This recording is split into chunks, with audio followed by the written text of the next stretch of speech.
नाज़रीन अस्सलाम वालेकुम वरहमतुल्लाहि वबरकातुहू। महाराष्ट्र के मुख्यमंत्री उद्धव ठाकरे साहिब ने इस वक्त मुसलमानों को ईद की मुबारकबादी पेश की है और ये कहा है कि ईद का त्यौहार मुस्लिम भाइयों के लिए बहुत अच्छा हो।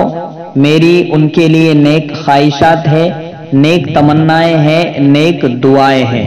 तो महाराष्ट्र के मुख्यमंत्री शिवसेना के कद्दावर नेता प्रमुख उद्धव ठाकरे साहब ने इस वक्त बहुत ही अहम मुबारकबादी पेश की है, जो कि मुसलमानों को कबूल भी करनी चाहिए। इस वक्त महाराष्ट्र में लाउड स्पीकर को लेकर, मराठी में भोंगों को लेकर बहुत ज्यादा भोंगे इस वक्त मार्केट में नजर आ रहे, जिस पर इंशाअल्लाह मैं कल अहम गुफ्तगू करूंगा तफसील के साथ। कानून के दायरे में रहते हुए आप तमाम हजरात से गुजारिश करेंगे कि कल का भी वीडियो जरूर देखिएगा।